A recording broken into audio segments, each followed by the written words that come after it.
Друзья, с якутским национальным праздником Исэх мы приветствуем вас. С вами снова Айсена Бурнашова, Максим Кардозу. Это дневники игр «Дети Азии». Привет, привет! Поздравляю! Традиционно в эти дни отмечается главный праздник народа Саха – Исэх. И традиционно он проходит с большим количеством обрядов. Это и алгыс, обращение к высшим божествам Аи. Это и обряд очищения дымокур. Считается, что темные силы боятся дыма, как огня. Ну и, конечно, кульминация праздника – хоровод Асохай.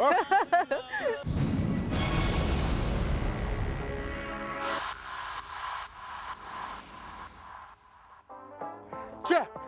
Именно так начинаются все соревнования по масс-рестлингу, перетягиванию палки.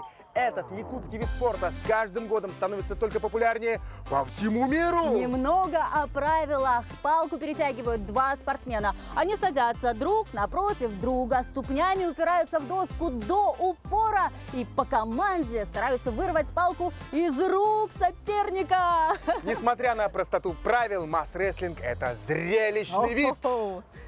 История масс-рестлинга в «Детях Азии» начинается со вторых игр, которые проходили в Якутске в 2000 году. Этот якутский национальный вид спорта распространился по всему миру. И здесь задействованы не только сила, но и ключевую роль играет ловкость и сноровка.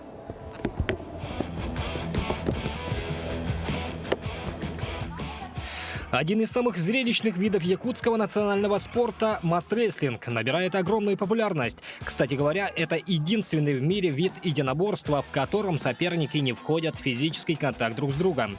У этого вида спорта в множестве стран появились свои ассоциации, которые популяризируют масс-рестлинг. У нас есть ассоциация масс-рестлинга, своя ассоциация масс-рестлинга. Именно непосредственно мы занимаемся развитием масс-рестлинга в своей республике. Я являюсь гражданином Республики Узбекистан. У нас есть спортзалы, тренеры. Недавно у нас получили спортсмены мастера международной категории, мастера спорта есть. В Киргизии у нас есть заслуженный тренер по масс-рестлингу даже, Марат Раматов. Ну, в смысле, масс-рестлинг очень хорошо развивается в странах Азии. На 8-х играх «Дети Азии» представлены 19 команд. Среди них Индия, Пакистан, Бангладеш, Монголия и другие страны. Соревнования проводятся по действующим правилам Международной федерации масс-рестлинга.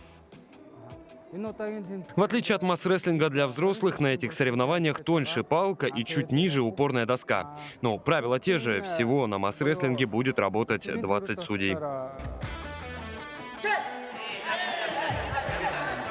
Нергуй Дагвадорш из Монголии выступает в весовой категории до 50 килограммов. Чтобы уложиться в свою весовую категорию, юному Мажине пришлось сбросить 6 килограммов. Кстати, спортсмен масс-рестлингом занимается лишь год и уже принимает участие в таком масштабном соревновании. Масс-рестлингом я занимаюсь 1 год. Главная цель моего участия на играх «Дети Азии» — набраться опыта. И в дальнейшем я хочу участвовать на чемпионатах мира по масс-рестлингу. В первый день соревнований уже были выявлены чемпионы и призеры игр в весовой категории 50 и 60 килограммов.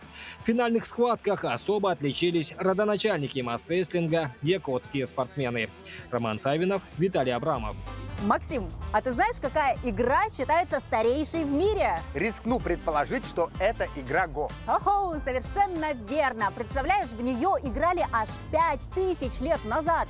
А императоры, философы и монахи Древнего Востока и вовсе считали Го лучшим упражнением для ума. И неудивительно, ведь во время этой игры работают сразу оба полушария, а соперники во время партий просчитывают в уме десятки миллионов вариантов ходов. Давайте знакомиться с юными вундеркиндами игр «Дети Азии».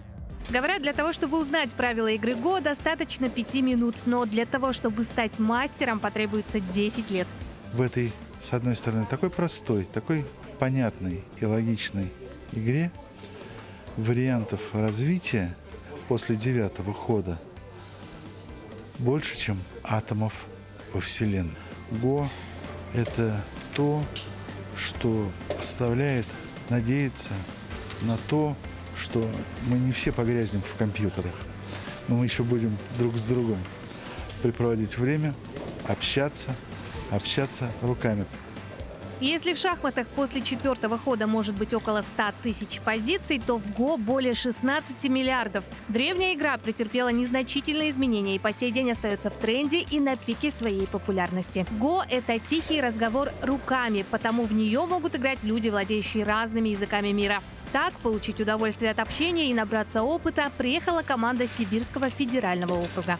Мы не претендуем на первые места, но ребят готовим бороться, не сдаваться. Они настроены по-боевому, заряжены. В первую очередь хотят получить опыт. Соперники вот в первом туре попались у нас уже именитые, известные на всю страну. Поэтому они вдохновлены таким соперничеством. Им приятно с ними поиграть. С небольшим отрывом в 60 очков потерпела поражение Ангелина Борисова. Признается, что ничуть не расстроилась. В участнице из Москвы конкурентку не видит. Напротив, довольна знакомству и общению. Кого вот главным соперником считаешь? С какой страны, какого региона, может? Я не считаю никого главным соперником, потому что народы все одинаковые, и соперников нету. Не должно быть соперников. А Ульяна Борисовская из Челябинска самой первой закончила тур и одержала победу, которая досталась ей без борьбы. Я пришла на турнир. Мне сказали садиться играть с девочкой, она просто не пришла. Мне сказали подождать 30 минут прошло, и мне засчитали победу. Ну и как ты вот считаешь, тебе повезло, ты в выигрыше или все-таки хотелось побороться? Мне бы хотелось поиграть, побороться все-таки. Какую-то странную победу. Соревнования будут проходить в течение 6 дней. В первые дни определяются лучшие в командном турнире. Далее будут разыграны медали в парном первенстве и в личном зачете. Катерина Винокурова, Вадим Барашков.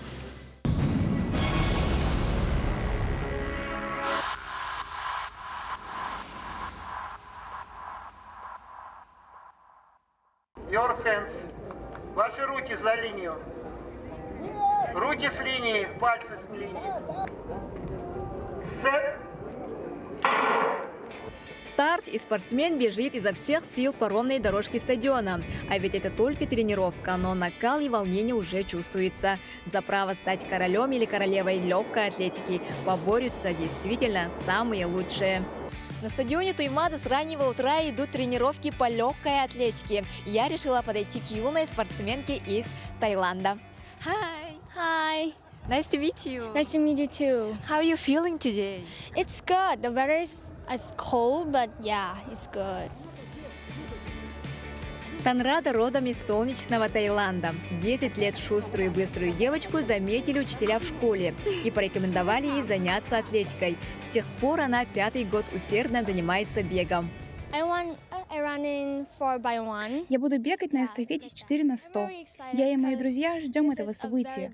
В Якутске я впервые и очень волнуюсь перед соревнованиями. Я считаю, что Якутия очень красивое и удивительное место. Здесь, конечно, немножко прохладно, тем не менее, мне все нравится.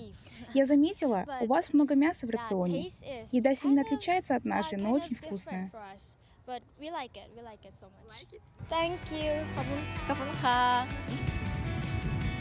Волнуются не только юные спортсмены, но и их тренеры, ведь большую часть времени они проводят вместе. В любом виде спорта успех достигается в тандеме тренер и спортсмен.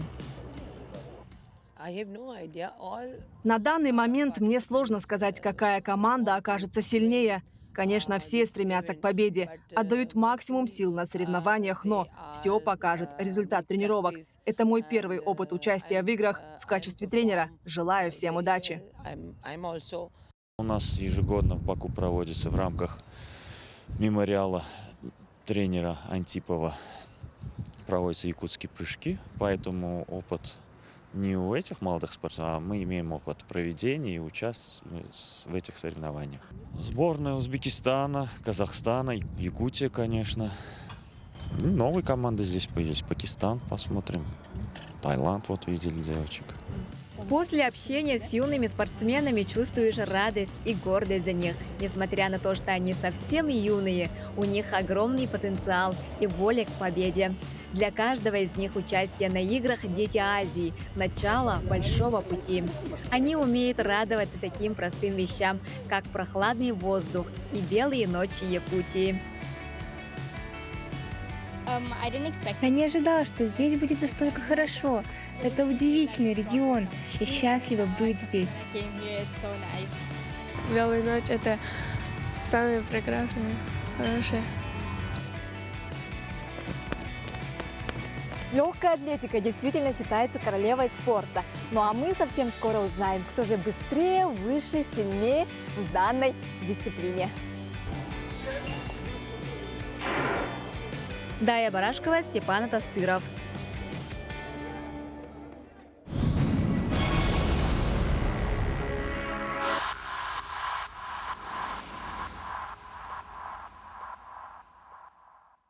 Восьмые спортивные игры «Дети Азии» соберут около 200 сильнейших борцов в спорткомплексе «Триумф». Всего 20 команд с разных иностранных стран, а также федеральных округов будут соревноваться по 4 видам спортивной борьбы. Эти соревнования собрали у нас дисциплины по вольной борьбе, по женской борьбе, по греко-римской и спорт глухих. Это очень динамично развивающийся, и, в принципе, для этих игр очень важно, чтобы поддержать таких ребят.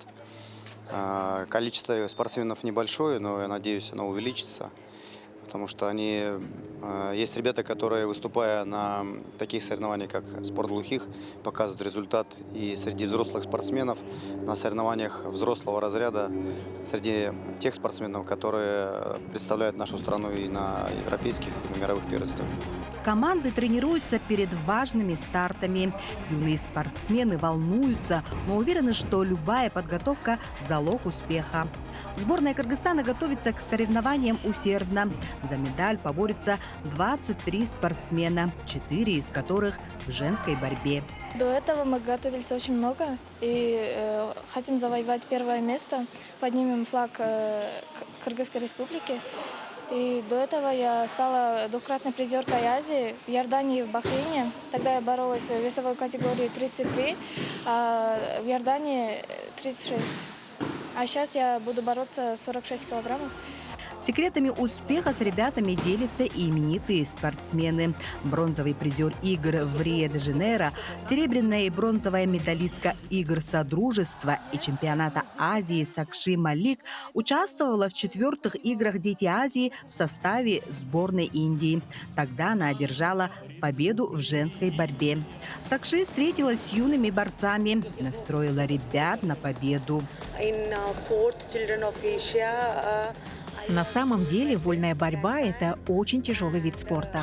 Он для очень сильных, дисциплинированных людей.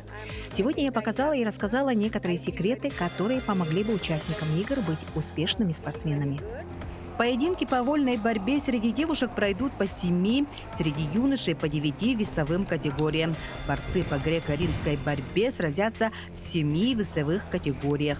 Завершит спортивную борьбу спорт глухих. Анна Васильева, Иван Саракоумов.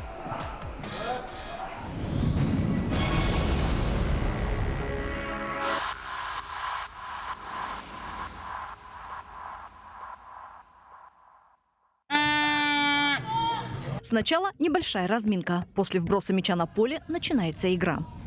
Главное отличие баскетбола 3 на 3 от обычного баскетбола видны даже непрофессиональному спортсмену. В первую очередь это одно кольцо и по 3 участника от каждой команды на площадке. Адаптированы и правила игры. Здесь штрафные назначаются только за нарушение, совершенное во время броска. Но в целом изменения в правилах баскетбола 3 на 3 делают его более динамичным и захватывающим.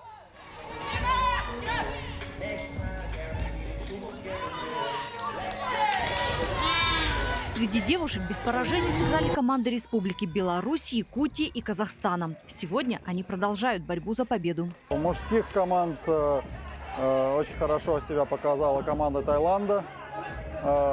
Команда Саха показала 50% результат. Одну игру выиграла, одну проиграла.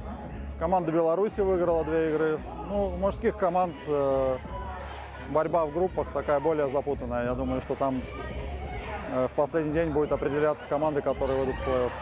По традиции у каждой команды перед игрой свой ритуал, который должен принести удачу. Также для победы в баскетболе большое значение имеет рост.